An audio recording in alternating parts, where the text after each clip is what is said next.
Alhamdulillahi Rabbil Alamin.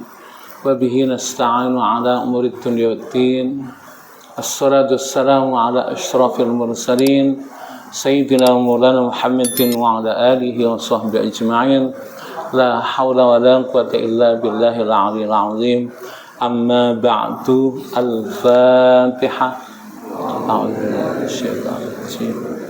Bismillahirrahmanirrahim. Alhamdulillahi Rabbil Alamin. Ar-Rahmanir-Rahim. Iyyaka na'budu wa iyyaka nasta'in. Shiratal mustaqim.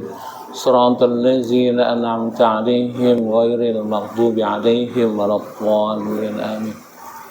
Bapak saudara sekalian, khusus pada pengurus GKM Masjid As-Salam, mudah-mudahan semuanya dimudahkan oleh Allah Subhanahu wa taala.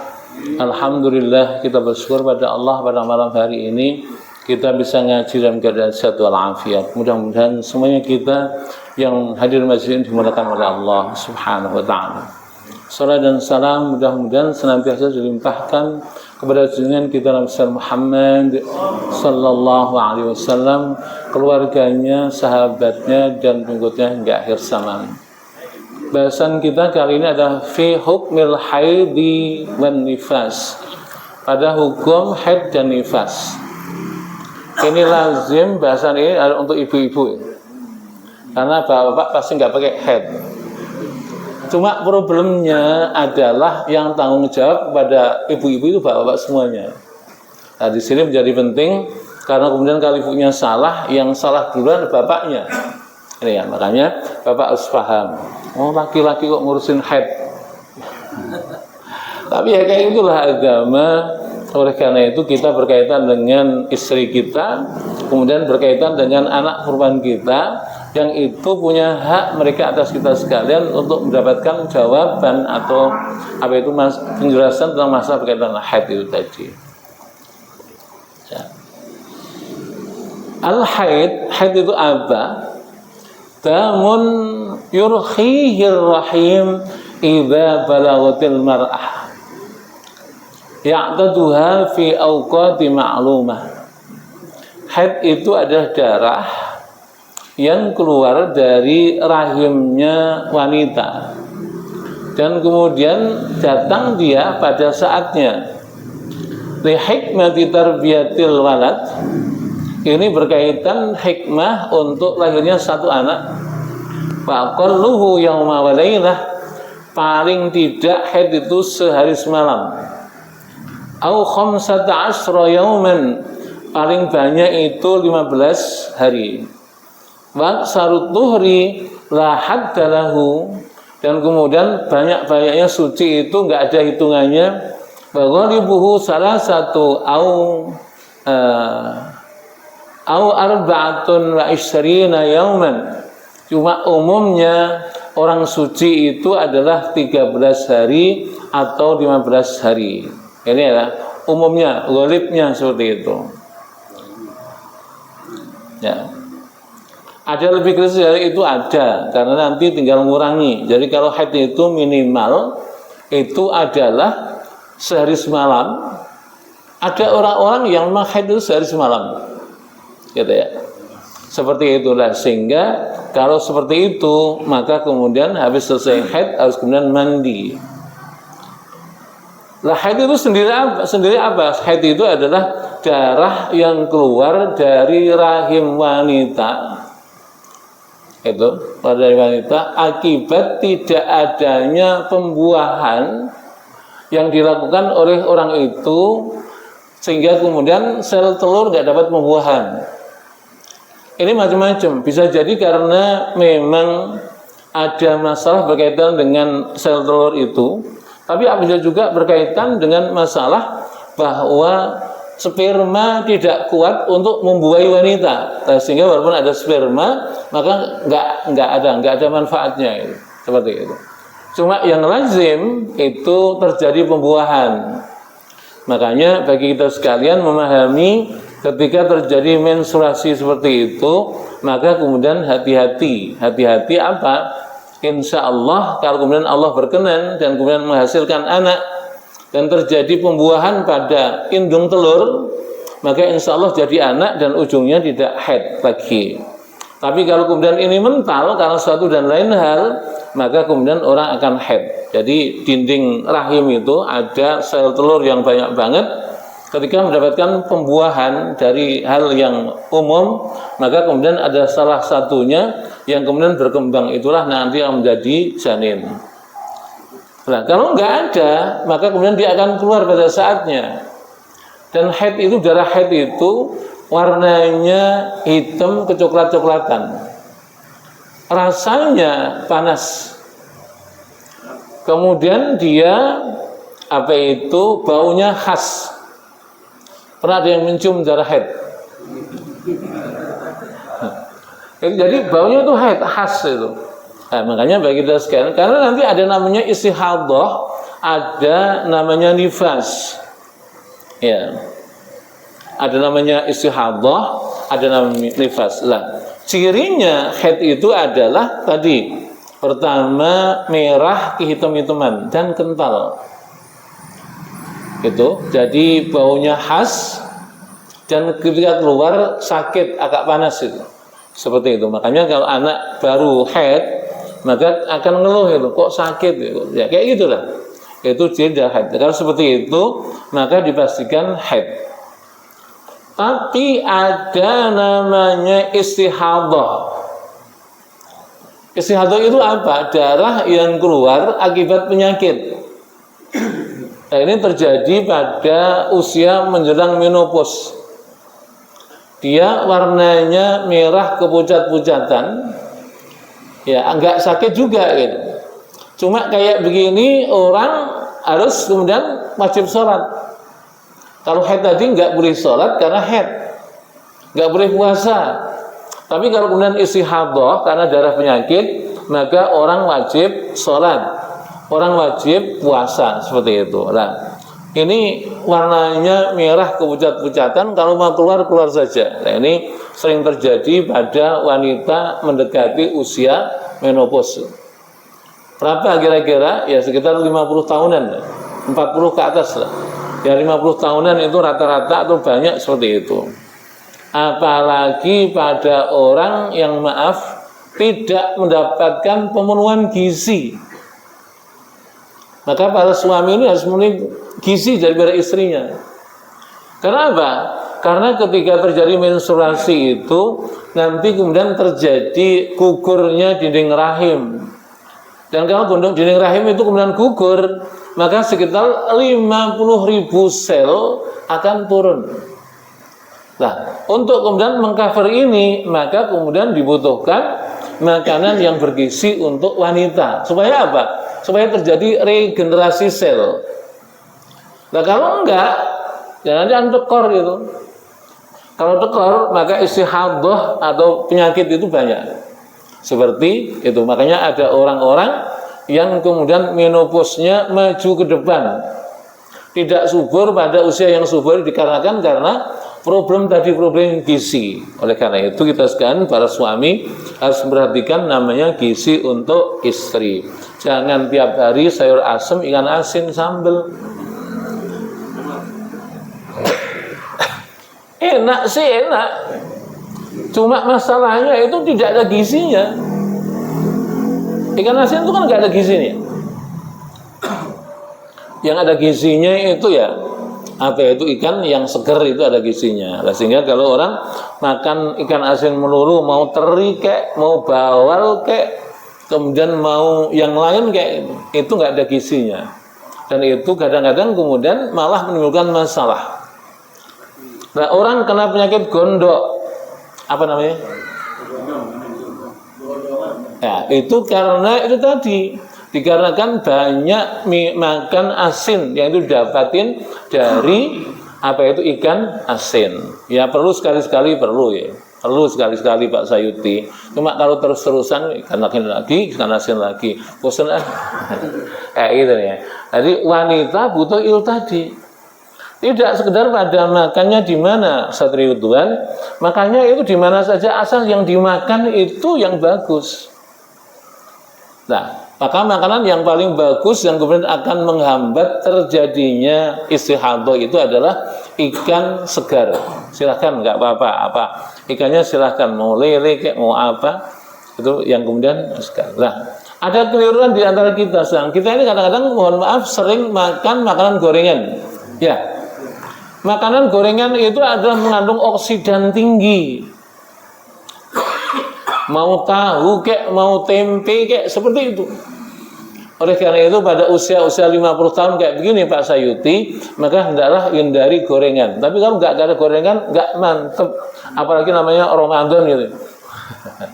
Jadi Ramadan di mana-mana Pak. Biasanya itu adalah gorengan, sama kemudian lontong, sama apa lagi? Bihun itu. Ini nggak ada manfaatnya, nggak ada, itu nggak ada kandungannya. Oleh karena itu ya yang bergizi. Oleh karena itu yang mengandung antioksidan tinggi itu adalah buah-buahan.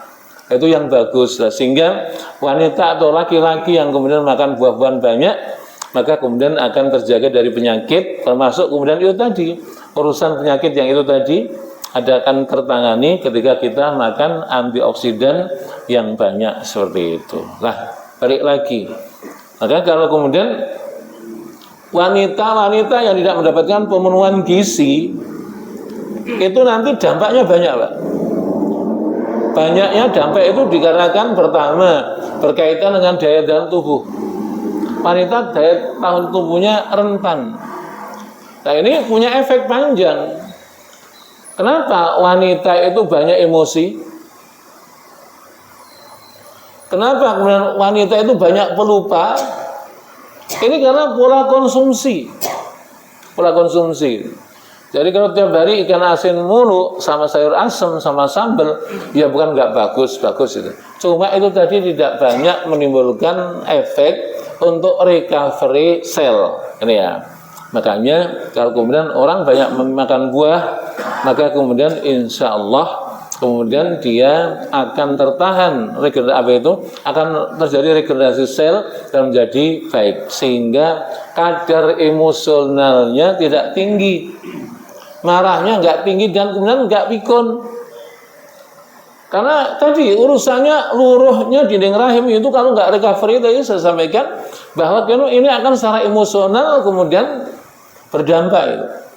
Maka sering saya sampaikan di mana saja bahwa kemudian recovery sel itu menjadi penting pada wanita. Kalau laki-laki ya nggak terlalu banyak lah. Yang paling banyak ada perempuan. Karena apa? Laki-laki nggak menstruasi. Pak Ratimin menstruasi? Ini ya. Nah di sinilah urusannya Pak Ratimin. Maka makan yang enak-enak itu bagi istri hukumnya setengah wajib. Kenapa wanita itu banyak pelupa itu? Karena itu tadi urusannya. Udah megang kacamata, udah dipakai, bingung nggak kan muter-muter. Kacamata saya di mana? Padahal udah dipakai di matanya dia itu. Kenapa seperti itu? Nggak usah kemudian kita kemana-mana. Karena tadi urusannya adalah karena tidak seimbangnya gizi dengan karena tidak ada recovery cell tadi. Sama dengan wanita emosional itu. Wanita kalau marahan itu ya bagus. Karena tadi urusannya? Karena itu tadi urusannya adalah karena memang terlalu banyak sel yang gugur bareng dengan keadaan ketika dia menstruasi. Oleh karena itu memang ini bisa ditangani, bukan nggak bisa ditangani ya, tapi ini bisa ditangani. Jangan kemudian kita berpegang pada masa konvensional. Karena konvensional itu juga kadang-kadang nggak bagus ya. Jadi makanan untuk istri harus diutamakan. Nah suaminya ikut nggak kalau makan enak? Ikut merasakan. Nah, cuma memang itu tadi urusan ada makanan yang bagus itu ada sayur dan buah-buahan seperti itu. Ini ya. Ini. Jadi kalau kemudian namanya istihadah itu adalah darah yang keluar akibat penyakit.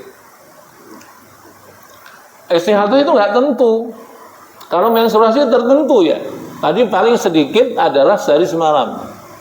Paling banyak 15 hari 15 malam. Umumnya 6 atau 7 hari itu umumnya. Ini untuk masa menstruasi. Nah, ketika terjadi menstruasi itu, maka wanita tidak boleh sholat, wanita kemudian enggak boleh diam di masjid, wanita kemudian enggak boleh baca Quran. Itu menjadi penting ya. Jadi itu enggak boleh semuanya, karena hukumnya adalah karena dalam keadaan hadas besar. Nah, kalau istihadah enggak. Orang istihadah itu boleh baca Quran, boleh sholat, ya harus sholat dia gitu. Boleh kemudian iktikaf boleh. Cuma yang tidak boleh itu adalah netesnya kotoran dari darah dan yang lain itu ke tempat dia iktikaf, itu nggak boleh. Tapi iktikafnya nggak ada masalah. Boleh nggak orang menstruasi kemudian pergi haji? Ya, pergi hajinya boleh. Cuma ibadahnya ada yang dibatasi. Ketika tawaf nggak boleh.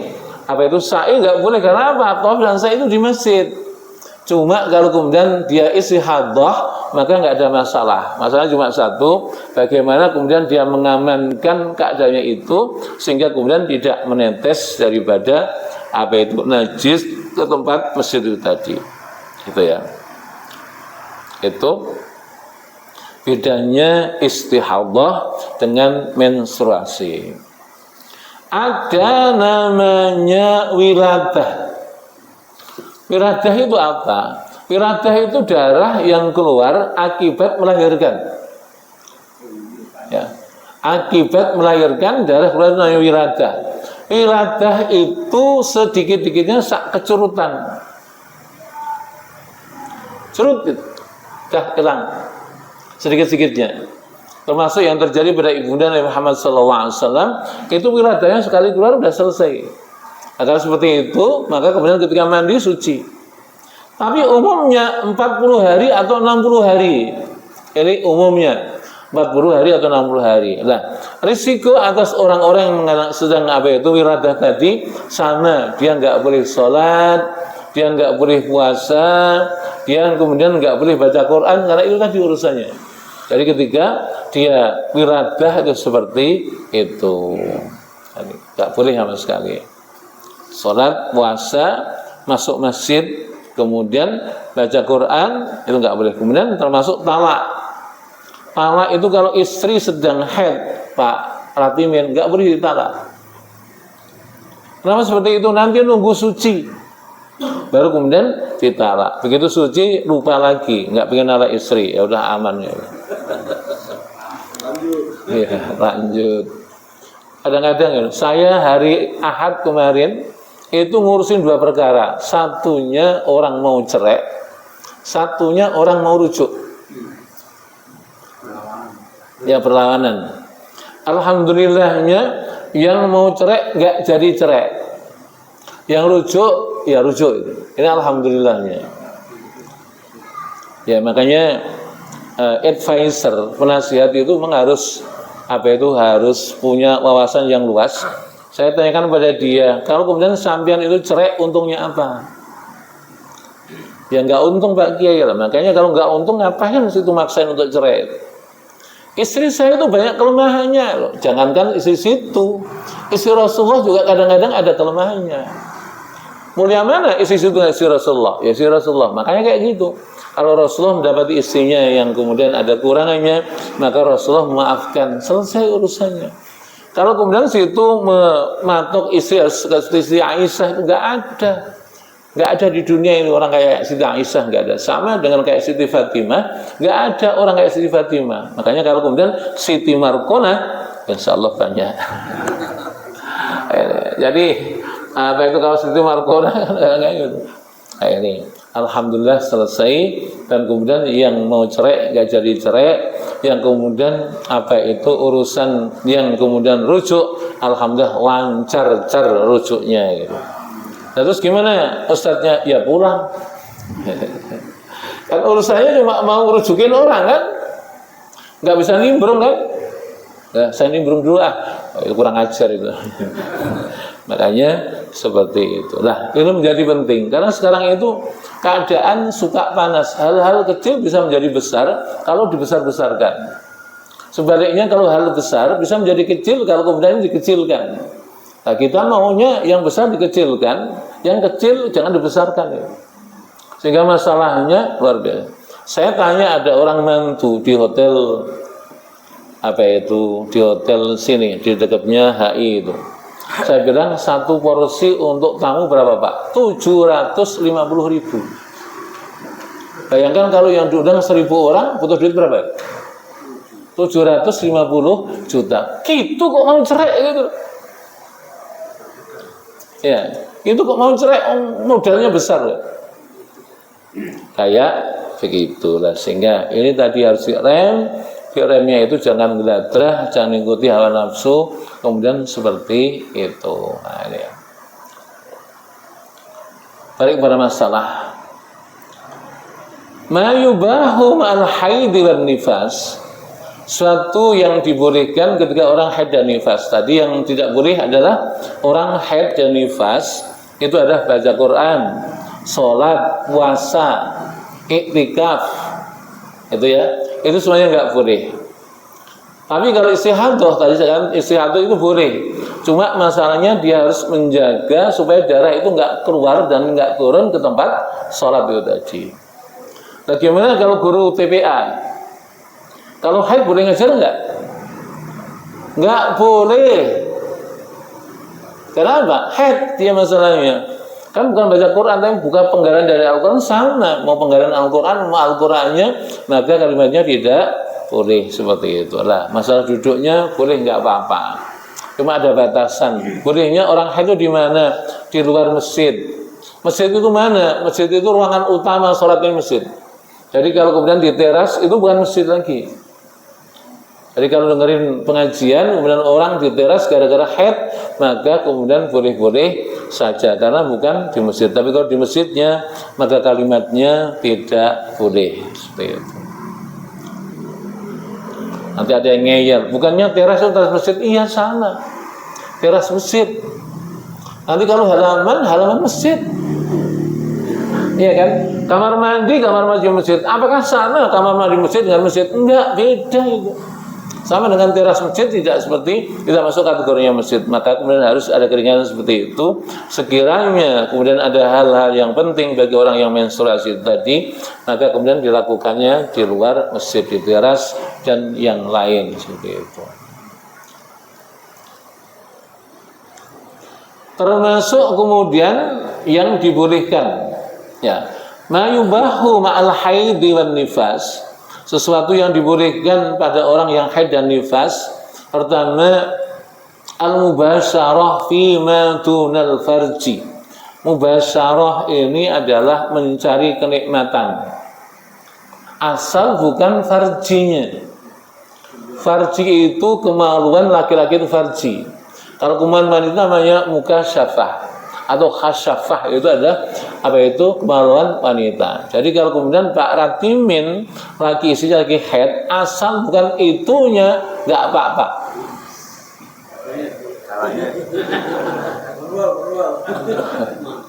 Boleh nggak apa-apa, cuma itunya nggak boleh. Seperti itu ya. Jadi sensitif Pak Ratimin. Mencumbu boleh, gitu ya. Kemudian pegang-pegang boleh asal bukan itunya. Kalau itunya gimana? Berbahaya. Ya. Yang kedua yang dibolehkan untuk orang yang haid dan kemudian orang yang nifas adalah zikrullah ta'ala illam yurid fi dzalika nahyun 'anis syari'. Boleh orang-orang yang sedang haid atau nifas itu dzikir kepada Allah selagi suatu yang tidak dilarang oleh syara. Karena yang termasuk dzikir itu adalah baca Quran, maka orang yang haid itu juga nggak boleh baca Quran. Ini ya, karena dilarang oleh syara. Yang ketiga, ihram wal wukuf bi Arafah wa sa'iru a'malil haji wal umrah illa tawaf fil bait fala yahillu illa ba'da tuhri wal ghusl. Yang ketiga yang kemudian dibolehkan ihram. Ihram itu memakai pakaian ihram itu untuk haji maupun umrah. Kemudian wukuf di Arafah boleh orang kemudian haid atau kemudian nifas. Ya. Jadi wasairu a'malil haji, dan sekian amalan haji, awil umrah atau umrah, illa tawaf fil bait, kecuali tawaf di Baitullah. Karena apa? Tawaf di Baitullah itu adalah di dalam masjid. Hukumnya adalah tidak boleh orang menstruasi di dalam masjid. Lah, sa'i gimana? Sama. Sa'i di masjid enggak? Masjid. Maka enggak boleh untuk sa'i ada orang yang haid dan kemudian orang nifas, seperti itu. Ya. Fala yahillu illa ba'da dhuhri wal ghusl. Maka enggak boleh bagi orang-orang yang haid dan kemudian nifas itu kecuali dia kemudian dalam keadaan suci dan kemudian mandi. Suci enggak mandi, enggak boleh.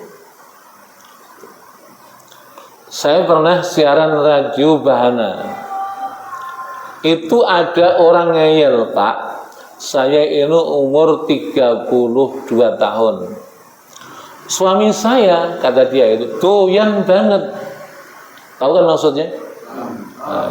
Doyan banget itu. Sehingga kadang-kadang begini, Pak, ketika saya selesai suci belum mandi, itu suami saya mau. Gimana sikap saya? Enggak boleh. Karena sesuatu yang dilarang oleh agama itu enggak boleh dan dampaknya luar biasa. Ketika orang hubungan badan dalam keadaan menstruasi atau nifas, maka dimungkinkan nanti kena namanya kanker serviks. Karena apa? Karena urusannya adalah dia sedang luka. Jadi orang yang men atau haid itu luka. Orang yang nifas juga luka. Namanya kalau luka kemudian hubungan badan, nanti dimungkinkan akan timbul namanya kanker serviks. Maka agama melarang. Karena apa? Nah, ini yang kadang-kadang orang lain atau orang di luar Islam itu nggak ngerti. Maka kenapa urusannya adalah orang yang menstruasi itu ketika mau hubungan badan harus mandi dulu? Kenapa seperti itu? Karena kalau nggak mandi bahaya, karena dia menyimpan najis. Dan najisnya itu ketika terjadi pembuahan seperti itu, nanti kemudian tertransfer najis dari wanita itu masuk ke dalam sperma laki-laki. Dan ini suatu yang bahaya. Makanya walaupun dulu itu nggak ada namanya laboratorium, tapi kenapa seperti itu? Ternyata manfaatnya sesuatu yang luar biasa dan dampaknya sesuatu yang sangat luar biasa. Makanya kemudian urusannya nggak boleh.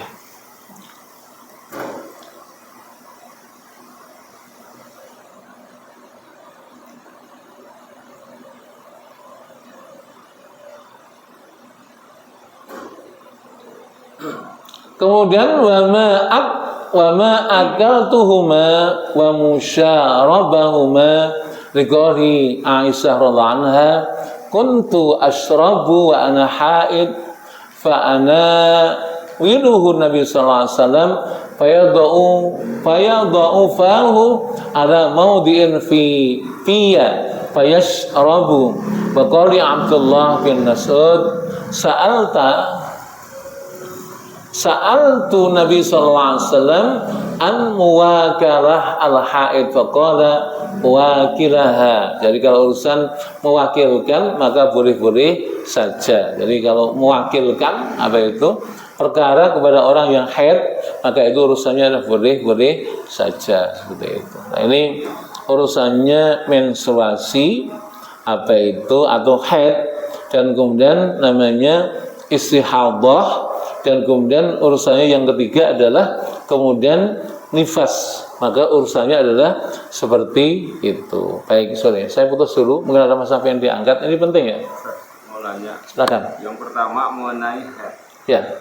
Haid itu kalau seandainya ditahan, iya, atau istilahnya sesuatu yang memang tidak urgent, seharusnya sebelum sekali dia kemudian ditahan dengan nahannya dengan cara yang itu kan hasilnya nanti akan sakit.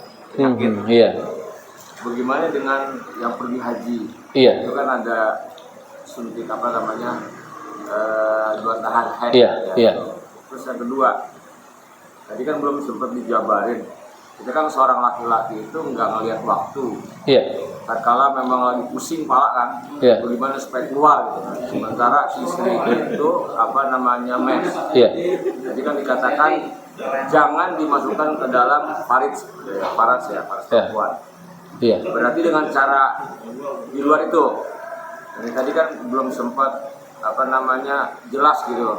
Apa dijepit atau ditempelin ke paha atau yang keluar. Jadi sebab ini ada seorang suami juga ketika sesuatu itu nggak bisa keluar, pusing kepalanya. Itu pusing bagaimana? Iya, baik. Yang pertama tadi berkaitan dengan orang yang boleh nggak menunda haid itu. Menunda haid itu terjadi ikhtilaf dengan para ulama tentang masa boleh dan tidak bolehnya. Sebagian menganggap boleh karena apa? Karena momentum haji itu momentum yang mahal, sehingga untuk mengamankan orang menahan haid itu sebagian boleh. Tapi sebagiannya nggak boleh.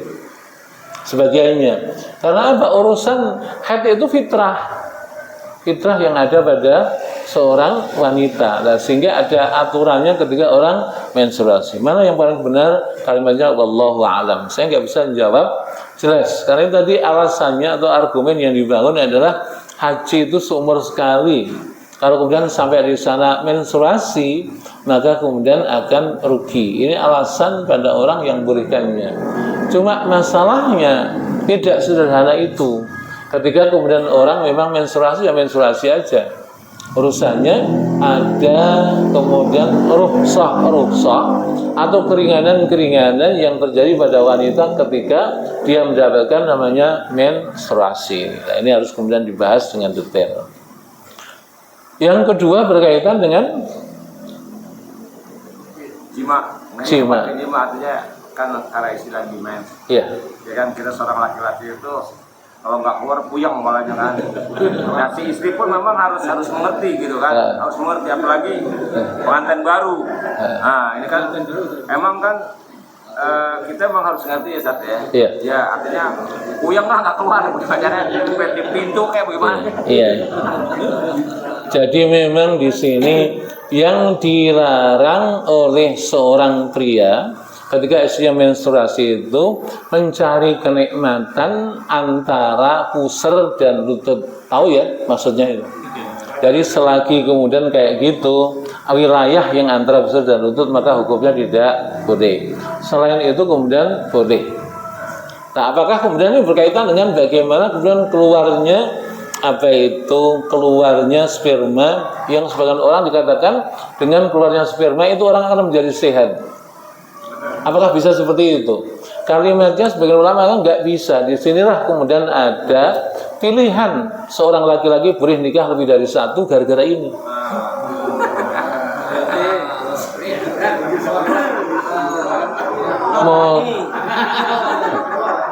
Mosok dijepit sama jepitan. Kan kalau pakai tangan sendiri juga nggak boleh Sate. Iya. Masturbasi dan onani itu nggak boleh. Haram. Karena kalau masturbasi itu pakai tangan, onani juga pakai tangan. Itu nggak boleh semuanya. Terus gimana? Maka yang paling tepat adalah puasa. Tetap pusing. Ustaz Ridwan pusing melulu. Oh, karena istrinya lagi datang bulan. Sabar, mak sepekan aja kok, ya, nggak usah lama-lama ya. Kalau kemudian nggak mau seperti itu, ya nyari satu lagi. Artinya kalau ini ini kemudian terbuka lebar seperti itu. Makanya kadang-kadang di dalam hikmahnya kenapa laki-laki itu dibolehkan untuk menikah lebih dari satu. Hikmahnya banyak. Cuma problemnya adalah wanita susah menerima itu. Ya, susah menerima itu padahal itu bagus. Kalimatnya ketika kemudian seorang laki-laki nikah lagi dan menjadi soleh gara-gara nikah itu, maka istrinya yang pertama dapat pahala gara-gara membolehkan istrinya, suaminya nikah lagi. Cuma ini nyari kemanapun sampai ujung berung juga susah. Minta izin juga susah itu. Ya, jangankan kayak gitu, isinya ustadz aja susah juga. Saya katakan pada dia, Dik, nanti kalau kamu membolehkan suami nikah lagi, dijamin kamu masuk surga. Saya ingin masuk surga mas, tapi nggak lewat situ. Ya udah kalau begitu nggak usah kita ngeyel ya, seperti itu. Nanti kalau ngeyel urusannya nanti bisa jadi kita minum kopi sianida. Kan kalau gara-gara seperti itu, makanya ya kayak cara yang elegan kayak gitu. Jadi kalau seandainya memang kayak gitu, puasa lah. Puasa itu yang paling enak. Puasa itu menjadikan kita akan turun gitu, nafsunya akan turun. Ya cuma seminggu aja kan. Seminggu kan nggak lama Pak Jinanang ya, nggak lama. Nanti kalau sudah apa itu suci, mau lembur juga nggak apa. Seperti itu. Jadi kalau kemudian namanya azal itu coitus interruptus. Coitus interruptus itu adalah senggama terputus. Jadi ketika dia apa itu mau keluar spermanya kemudian dicabut, itu coitus. Itu juga nggak boleh kayak gitu. Ini ya coitus interruptus. Dan kemudian termasuk azal itu onani lah. Itu hukumnya juga nggak boleh. Bagaimana kalau terpaksa? Wah, ada kayak itu terpaksa. Karena onani itu akan merusak organ, Pak. Maka banyak sekali orang-orang yang impoten itu gara-gara banyaknya onani. Ini Pak Ratimin, benerin. Ya. Jadi onani itu banyak menjadikan ada kerusakan pada sel itu tadi, dan kemudian menjadikan orang akan apa itu mengalami masalah berkaitan dengan impotensi dan yang lain seperti itu. Baik, ada yang lain? Silahkan. Ada satu keluarga, Ustaz. Jadi yang perempuan itu dari selingkuh gitu. Bagaimana sikap laki-lakinya itu? Sedangkan dia masih cinta banget sama istrinya itu. Iya, baik. Kalau seorang suami menyaksikan istrinya selingkuh, maka harus diceraikan. Kenapa harus diceraikan? Kalau nggak diceraikan itu bahaya. Seakan-akan dia ridho kepada istrinya yang selingkuh. Dan kalau toh kemudian orang ngumpet-ngumpet untuk selingkuh itu, nanti urusannya apabila seorang wanita masukkan laki-laki lain dari kalangan orang lain, maka dia diharamkan untuk masuk surga. Nah, makanya ada dua ini. Kalau seorang laki-laki atau suami mendapati istrinya selingkuh, harus kemudian Jadi kalimatnya begini, Pak. Jangan Bapak bisa menerima orang yang menyakiti hati Bapak. Orang yang selingkuh itu akan ulangi lagi. Karena namanya ular itu, Pak. Ular itu walaupun ganti kulit 10 kali tetap ular. Kayak gitu. Makanya kita seperti itu. Jadi kalau kemudian kita punya istri baik, ngempanian enggak? Kita punya istri baik, ngempanian enggak? Punya istri yang kayak gitu, ngempanian enggak?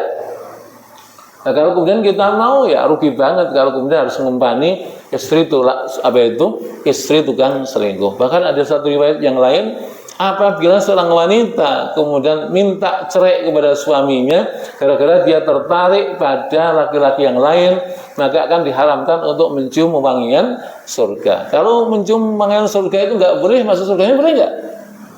Nggak boleh. Maka seperti itu. Nah, gimana kalau laki-laki selingkuh? Enak aja. Ya sama, nggak boleh. Kalau kemudian seorang laki-laki selingkuh itu hukumannya insya Allah dirajam. Dirajam itu dibenamkan badannya sampai leher, dilempari batu sampai mati, seperti itu. Makanya tadi kalimat nikah lagi itu solusi. Maka sebagian masyarakat itu sebagian masyarakat ada. Kalau kemudian dia nikah lagi itu menganggap suaminya itu keren. Cuma ini nggak terjadi pada orang blok TU. Nggak ada. Yang lain-lainnya kayak gitu, kayak orang Betawi asli sana, Betawi tengah itu. Dia senang kalau kemudian suaminya nikah lagi. Oleh karena itu kadang-kadang dia mencarikan jodoh lagi untuk suaminya. Saya punya senior guru yaitu Ustaz Ahzami Samiul Jazuli. Itu senior saya, guru saya. Itu isinya 2. Isi yang kedua itu adalah yang nyariin isi yang pertama. Hebat nggak? Hebat. Cuma ini juga kasusnya jarang terjadi karena yang paling banyak seperti itu. Saya pernah ngurusin orang karena bidang saya termasuk itu, saya advisor ya, penasihat. Ada orang calon janda dari seorang duta besar ya. Nah, duta besar itu kan isinya kan cantik-cantik, modelnya banyak. Ya. Sebelumnya istri saya itu ada temennya orang dari Aceh. Dulu sama-sama di IKIP Jakarta ya. Dia ngomong sama saya, Mas, ini anak ini baik, soleh, dan kemudian saya baik betul itu. Kalau sampean pengen dia, saya yang ngomong. Saya ngomong sama dia, kamu itu macam-macam aja. Terus kemudian nggak lama, berapa hari setelahnya itu ada orang itu tadi istrinya duta besar dan mau cerai. Cantik orangnya. Kalau nilai Pak Rabinya mungkin 9. Kutilan, kurus, tinggi, langsing ya, kayak kutilan itu.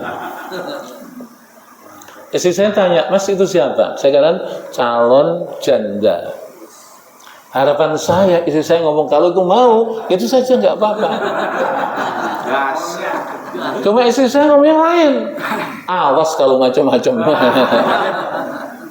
Ini makhluk yang namanya wanita. Oleh karena itu ya wajar kayak itulah. Wanita itu jerunturungannya kayak gitu. Saya sering menyampaikan pada saudara sekalian, wanita itu terbuat dari rusuk laki-laki sebelah kiri yang bengkok, dikerasin patah, dibiarkan geladrah. Jadi gimana? Ya kayak kalau petinju clean and jack. Jadi diurusin, ditegur, dilepas kayak gitu, insya Allah menjadi baik. Tapi kalau kemudian diomelin terus, ya repot lagi urusannya seperti itu. Baik, ada yang lain? Silakan. Saya pernah mendengarkan tentang masalah onani. Jadi itu diharamkan kalau mengeluarkan dari tangan sendiri. Tapi kalau dari istri itu diperbolehkan. Ini cerita yang menyakitkan. Karena urusannya onani itu mau tangan sendiri, mau tangan istri atau tangan tetangga. Tentu punya dampak yang nggak bagus. Karena apa? Onani itu adalah memaksa keluarnya sperma dengan tangan dan tidak pakai hasrat.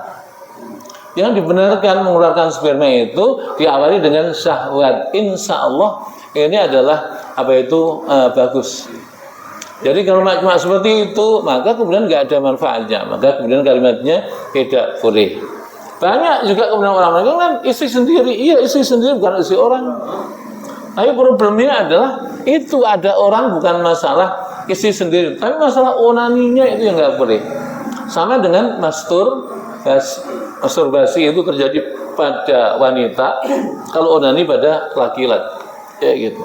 Nah ini maka kalimatnya ada tidak boleh sama sekali. Baik, ada yang lain? Baik, cukup ya? Cukup ya? Cukup, ini saja. Nanti kita akan masuk kepada bahasan namanya sholat.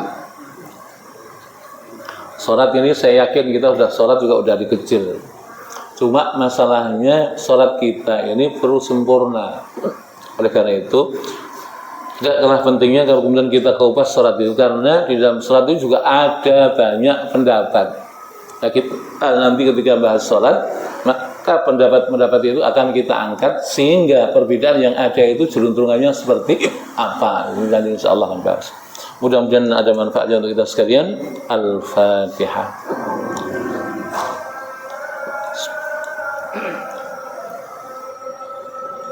Iyyaka na'budu wa iyyaka nasta'in.